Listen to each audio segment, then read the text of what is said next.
তো যোৱা ভিডিঅ'ত আমি কি আলোচনা কৰিছিলোঁ যোৱা ভিডিঅ'ত আমি আলোচনা কৰিছিলোঁ ইণ্ডাছ ভেলী চিভিলাইজেশ্যনৰ বিষয়ে ইয়াৰে পিছত আৰু এটা ভিডিঅ' আহিব আমাৰ আৰু সেই ভিডিঅ'টোত এই ক্লাছ 6ৰ টোটেল চেপ্টাৰ আমি গোটেই শেষ কৰি পেলাম মানে লাহে লাহে মানে বহুত দিন হৈ গ'ল এই ক্লাছ 6ৰ চেপ্টাৰতে তাৰমানে বাজি আছো মানে ইয়াতে তো ভাবিছোঁ অকণমান স্পীডকে গোটেইখিনি কোৰ্চখিনি লৈ যাওঁ সেইকাৰণে মোৰ যিমান বন্ধু বান্ধৱী আছে সেইসকলৰ লগত কথা পাতি আমি কোৰ্চবিলাক অকণমান স্পীডত যাবলৈ চেষ্টা কৰিছোঁ আৰু আমাৰ গাড়ীৰ পিকআপ অকণমান বাঢ়িল আপোনালোকেও বাঢ়া চেষ্টা কৰক হয় নে নহয় তো আমিতো কি আছে আমাৰ মোটামুটি যদি 4-5টা মানুহে যদি খুব বেছি 10 দিনকৈ পঢ়ায় গোটেইখিনি সিলেবাস কমপ্লিট হৈ যাব হয় নে নহয় তো আপোনালোকেও ডেডিকেটেড হওক আৰু যিমান পাৰে অকণমান ভালকে পঢ়ি থাকক আৰু হয় নে নহয় কম্পিটিশ্যন অকণমান এইবাৰ টাফ হ'ব কিন্তু দেই সেইখিনি কৈ দিছোঁ তো কি আজি আলোচনা কৰিম ৰ'ব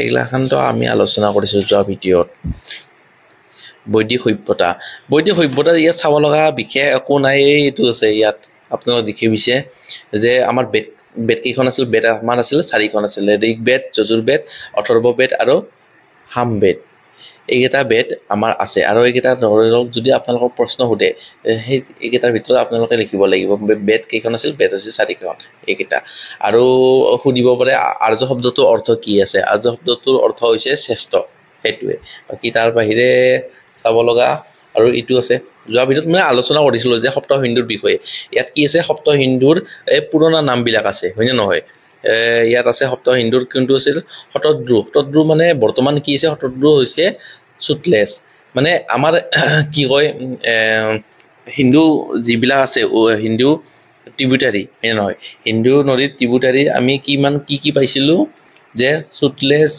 ব্যাস ৰবি চিনাব চিলাম সৰস্বতী আৰু সিন্ধু হয় নহয় আমি কি হৈছে সপ্ত হিন্দু আমি সেইকেইখনক জানো ইয়াৰ পুৰণি নাম কেইখন যদি সোধে আপোনালোকক কেতিয়াবা শতদ্ৰু মানে এতিয়া বৰ্তমান নামটো কি আছিল তেতিয়া হ'ল সুতলেছ আৰু বিপাশা মানে কি আছিল বিপাশা মানে ব্যাস ইৰাৱতী মানে কি আছিল ইৰাৱতী মানে হৈছে বৰ্তমানৰ ৰবি নদীক আমি বুজো চন্দ্ৰভাগা মানে কি বৰ্তমানৰ চিনাবক বুজো আৰু বিস্ততা মানে কাক বুজো আমি জিলামক বুজো আৰু সৰস্বতী নদী তো এইটো জানে সেইটো যে মাইথলজিৰ এটা মিস্ত্ৰী এটা নদী হয় সেইখন নদী আগতে আমি পাইছিলোঁ মানে বেদবিলাকত সৰস্বতী নদীৰ বিষয়ে আছিল কিন্তু এতিয়া কি হৈছে সৰস্বতী নদীখন অস্তিত্ব নোহোৱা হৈছে গভৰ্ণমেণ্টে এতিয়া বৰ্তমান ৰিচাৰ্চ কৰি আছে আৰু সৰস্বতী নদীৰ ওপৰত মানে নদীখন পুনৰ জন্ম দিবলৈ চেষ্টা কৰি আছে আৰু এইখিনি আছিল এইটো পাৰ্টটোত মানে ইম্পৰ্টেণ্ট MCQ যদি আমি বাছি লওঁ এইখিনি আছিল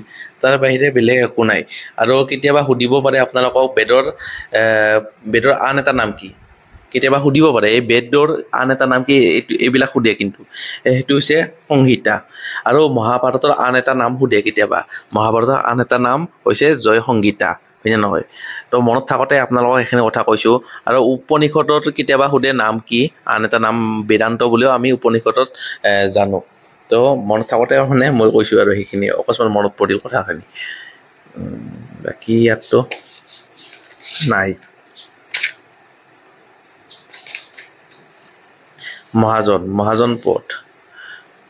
মহাজনৰ পথৰ বিষয়ে ইয়াতনো কি আহিবনো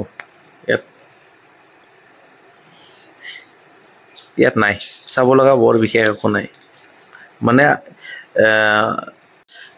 আপোনালোকৰ PNT টেষ্টত ইয়াত বৰ বিশেষ একো নাহে এই কেতিয়াবা এইটো আহে মৌৰ্য বংশৰ প্ৰতিষ্ঠাপক কোনে সেইটো হৈছে চন্দ্ৰগুপ্ত মৌৰ্য এইটো হৈছে মৌৰ্য বংশৰ প্ৰতিষ্ঠাপক আৰু এটা কথা কৈ দিওঁ আপোনালোকক ইয়াতে আপোনালোকক যে মই কৈ আছোঁ বোলে এইটো এটা ইম্পৰ্টেণ্ট হয় নে নহয় এইটো কিহৰ কাৰণে কৈ আছোঁ যিহেতু আপোনালোকৰ সময়ৰ বহুত কম আছে হয় নে নহয় সময়ৰ বহুত নাটনি আছে আপোনালোকৰ তো এই সময়খিনিত যদি মই আপোনালোকক কনচেপ্ট ৱাইজ যদি শিকাবলৈ যাওঁ আপোনালোকৰ ক্লাছ কমপ্লিট নহয় কাৰণ ছ'চিয়েল ছায়েন্সখন এনে এখন কিতাপ যিখন কিতাপ APSCৰ নিচিনা এক্সাম বৰ্ডতো প্ৰিফাৰ কৰে হয় নে নহয় ডাঙৰ APSC তো বহুত সৰু কথা UPSC লেভেলৰ তাৰমানে যদি কোনোবাই পঢ়ি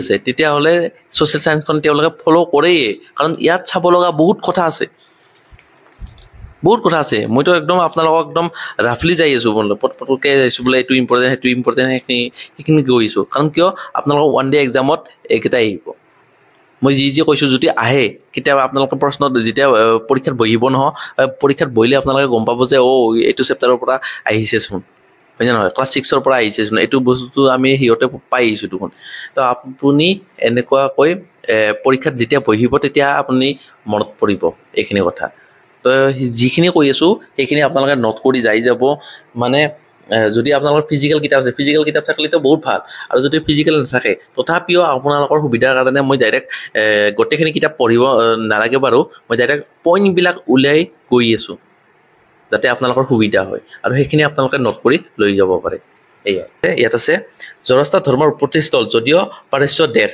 প্ৰায় 1000 বছৰৰ পাছত এই ধৰ্মৰ ইৰাণৰ পৰা পৃথিৱীৰ অন্য ঠাইলৈ বিয়পি পৰিছিল ভাৰতবৰ্ষৰ সাগৰীয়া অঞ্চল বিশেষকৈ গুজৰাট আৰু মহাৰাষ্ট্ৰত কিছু সংখ্যক লোকক ই আকৰ্ষিত কৰিছিল বৰ্তমান পাৰ্চী ধৰ্মাৱলী লোকসকলেই প্ৰাচীন জৰস্তাৰ ধৰ্মাৱলী বুলি কোৱা হয় মানে কি কাক কোৱা হয় জৰস্তা ধৰ্মৰ যিবিলাক আছে সেইটো কি কোৱা হয় পাৰ্চী বুলি আমি জানো আৰু আমাৰ ভাৰতবৰ্ষত যদি আছে জৰস্তা ধৰ্ম বা পাৰ্চী লোকসকল ক'ত আছে এইটো আছে গুজৰাটত আছে আৰু মহাৰাষ্ট্ৰত আছে কিছু সংখ্যক তাৰমানে মহাৰাষ্ট্ৰতো পোৱা যায় মানে সাগৰীয়া যিবিলাক অঞ্চল আছে সাগৰীয়া অঞ্চলবিলাকত তেওঁলোকে তাৰমানে যিহেতু পাৰ্চীসকল আপোনালোকে জানে নাই পাৰ্চীসকল হৈছে সাধাৰণতে ব্যৱসায় কৰা লোক আৰু ব্যৱসায় কৰা লোকসকলে যেতিয়া আহে জাহাজৰ অহা যোৱা কৰিছিল আগতে ইৰাণৰ পৰা হওক বা ক'ৰবাৰ হওক বেপাৰ বাণিজ্য কৰি ফুৰিছিল আৰু তেওঁলোকে এই সাগৰীয়া অঞ্চলৰ কাষতে তাৰমানে তেওঁলোকে বসবাস স্থাপন কৰিছিল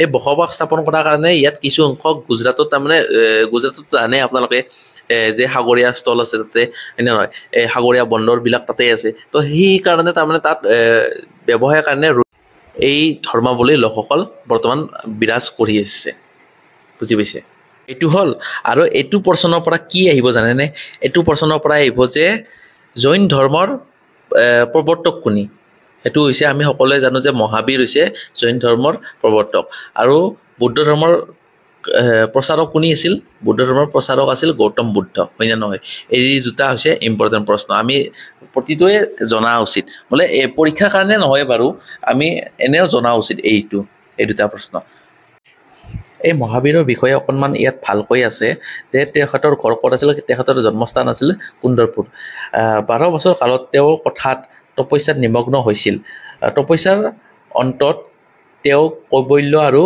আত্মজ্ঞান লাভ কৰে তেতিয়াৰে পৰা তেওঁ সৰ্বজ্ঞ আৰু জিতেন্দ্ৰিয় হিচাপে জ্ঞাত হৈছিল ইন্দ্ৰিয় জয় কৰিছিল কাৰণে তেওঁ জিন উপাধি পাইছিল সুদীৰ্ঘ 30 বছৰ কালত কৌশল মগধ মিথিলা বিদেশ অংগ আদি বিভিন্ন ঠাইৰ জৈন ধৰ্মৰ প্ৰচাৰ কৰি 72 বছৰ বয়সত তেওঁ ইহলীলা সম্পাদন কৰে মানে তেওঁ 72 বছৰৰ বয়সত তেওঁ ঢুকাইছিল তো এইখিনি আছিল ইয়াত জানিব লগা কথা জৈন ধৰ্মৰ মতবাদ আপোনালোকক সুধিব পাৰে যে জৈন ধৰ্মৰ মতবাদ কি আছিল অহিংসা সত্যবাদিতা চুৰ নকৰা ত্যাগ আৰু ব্ৰহ্মচাৰ্য এইখিনি আছিল ইয়াৰ জৈন ধৰ্মৰ মতবাদ এই জৈন ধৰ্মত কিছুমান যিবিলাক নীতি নিয়মৰ কাৰণে কিছুমান শাখা আছিল যেনে শ্বেতম্বৰ আৰু দিগম্বৰ এইকেইটা শাখা এটা ইম্পৰ্টেণ্ট প্ৰশ্ন আপোনালোকক সুধিব পাৰে যে জৈন ধৰ্মৰ শাখা কোন দুটা তো আহিব পাৰে যে জৈন ধৰ্মৰ নীতিবোৰ কঠোৰ আছিল বাবে সেইবোৰ পালন কৰাটো সাধাৰণ লোকসকলৰ বাবে কষ্টকৰ আছিল নে নাই দেচোন আপোনালোকে কওক যে কেনেকৈ ব্ৰহ্মচাৰ্য এটা কি আছে যে অহিংসা সত্যবাদিতাটো হ'বই নোৱাৰে অহিংসা মানে আৰু কাৰোবাৰ ভাল দেখা পালে আৰু সেইটোতো হিংসা কৰিবই হয় নে নহয় তো চুৰ নকৰা বাৰু মানি লৈছোঁ ত্যাগটো সেইটো মিছা কথা ব্ৰহ্মচাৰ্যটো কাই কৰিব আৰু এনেকুৱা তো এইবিলাকতো বহুত টান আছিল হয় নে নহয় ব্ৰহ্মচাৰ্য কৰিলেতো বংশ বিস্তাৰে নহয় হয় নে নহয় তো মই যিহেতু প্ৰেক্টিকেলকৈ কৈছোঁ আপোনালোকে হাঁহি উঠিব পাৰে বাৰু মই প্ৰেক্টিকেলকৈ গোটেইখিনি কথা কৈ দিছোঁ চাওক সেইকাৰণে কি কৈছে তেওঁলোকে কি কৈছে শাখা দুটা সৃষ্টি কৰিছে এটা হ'ল শ্বেতম্বৰ আৰু এটা হ'ল দিগম্বৰ আনহাতে মহাবীৰৰ অনুগামীসকল দিগম্বৰ নামেৰে খ্যাত তথাপি প্ৰায় 100 বছৰ ধৰি ভাৰতৰ বিভিন্ন প্ৰান্তত বিশেষকৈ উত্তৰ ভাৰত গুজৰাট তামিলনাডু কৰ্ণাটক আদিত এই ধৰ্ম বিস্তৃতি লাভ কৰিছিল। মহাবীৰৰ বাণীসমূহ কিছু বছৰ ধৰি মৌখিকভাৱে জনসাধাৰণৰ মাজত প্ৰচলিত হৈছিল। পৰৱৰ্তী কালত মহাবীৰৰ বাণীসমূহ সৰ্বসাধাৰণ মানুহে বুজি পোৱাকৈ প্ৰাকৃত ভাষাত লিখা হৈছিল। আপোনালোকৰ এটা মষ্ট ইম্পৰ্টেণ্ট প্ৰশ্ন যে সুধিব পাৰে যে মহাবীৰৰ যিবিলাক বাণী আছিল সেই বাণীবোৰ কোনটো ভাষাত লিখা হৈছিল, সেইটো হৈছে প্ৰাকৃত ভাষাত লিখা হৈছিল। তেওঁক গৌতম বুদ্ধ বুলি আমি জানা হলো। আৰু গৌতম বুদ্ধই কি কৰিছিল? গৌতম বুদ্ধই বুদ্ধ ধৰ্মৰ প্ৰচাৰ কৰিছিল। আৰু বুদ্ধ ধৰ্মৰ প্ৰচাৰ ক'ত কৰিছিল? বুদ্ধ ধৰ্মৰ প্ৰচাৰ কৰিছিল আমাৰ প্ৰথমতে ইণ্ডিয়াতে কৰিছিল। কিন্তু ইণ্ডিয়াত বুদ্ধ ধৰ্মনো কিমান আছে? হয়, নেপালৰ ছাইডত আছে। নেপালটো আগতে গোটেইখিনি অল ইণ্ডিয়াতে আছিল, হয় নে নহয়? ভাৰতবৰ্ষই আছিল, হয় নে নহয়? গোটেইকেইটা একটা ভাৰতবৰ্ষতে আছিল। তাৰপিছত নেপালত অকণমান হ'ল, ভূটান চাইডে আছে, থাইলেণ্ড চাইডে আছে, হয় নে নহয়? কিন্তু যিবিলাক য'ত হৈছিল, মেইন ধৰ্মটো য'ত হৈছিল, কিন্তু তাতে তাৰমানে প্ৰচাৰ নহ'ল, মানুহবিলাকে তাতে আঁকোৱালি নল'ল, হয় নে নহয়? তো এইটো এটা বৰ দুখজনক কথা বাৰু, যিকোনো হওক বাৰু। তো এইখিনি আছিল গৌতম বুদ্ধৰ লগত জড়িত হোৱা কাহিনী। আৰু বাকী ইয়াত কেতিয়াবা সুধিব পাৰে, আপোনালোকৰ নাম সুধিব পাৰে বা মাতৃৰ নাম পিতৃৰ নাম সুধিব পাৰে।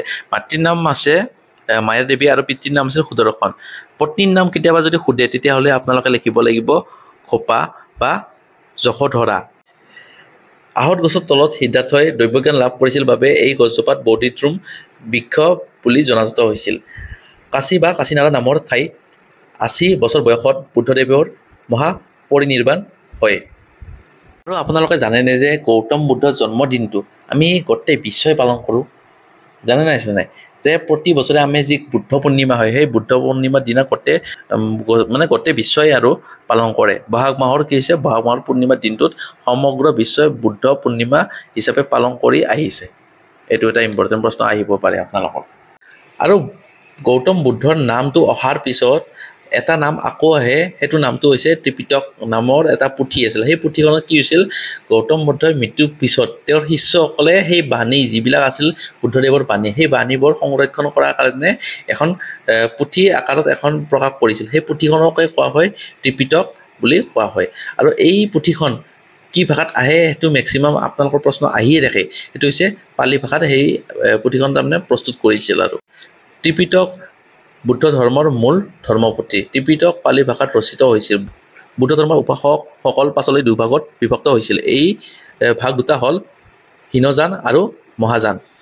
আৰু বুদ্ধদেৱৰ যিবিলাক নীতি আছে বা যিবিলাক মতবাদ আছিল, সেই মতবাদসমূহ ক'ত প্ৰচাৰ কৰিছিল? তেওঁ প্ৰথমতে সাৰনাথৰ বাৰাণসীৰ সাৰনাথত তেওঁ প্ৰচাৰ কৰিছিল। আৰু প্ৰচাৰ কৰাৰ সময়ত কেইজন আছিল মানুহ? সেই মানুহ আছিল ৫জন।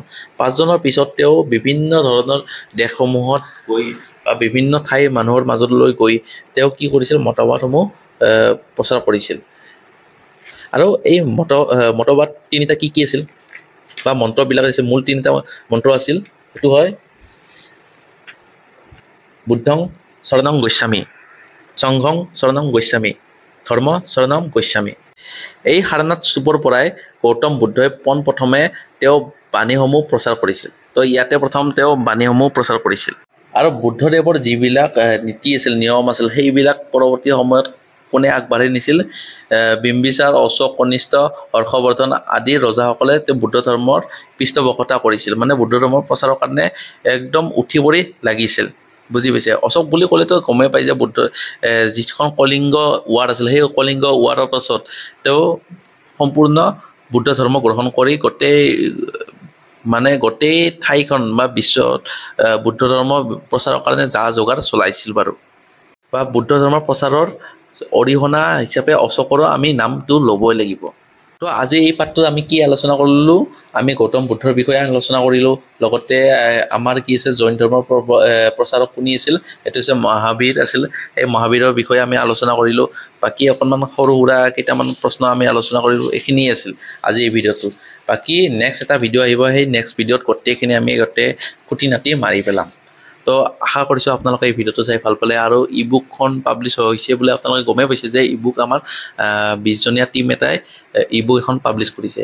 যদি আপোনালোকে ই বুকখন ল'ব বিচাৰিছে বা গোটেইখিনি বস্তু এখন ই বুকতে গোটেই সন্নিৱিষ্ট কৰা আছে যদি আপোনালোকে সেইখন যদি ল'ব বিচাৰিছে এইটো আপোনালোকৰ কণ্টেক্ট নাম্বাৰ দিয়া আছে ইয়াতে আপোনালোকে হোৱাটছআপৰ যোগে আপোনালোকে মেছেজ কৰিলে গোটেইখিনি কথা পাই যাব মানে কেনেকৈ পাৰচেছ কৰিব কি কৰিব গোটেইখিনি জনাই দিয়া হ'ব তো আজিলৈকে সামৰণি মাৰিছোঁ ধন্যবাদ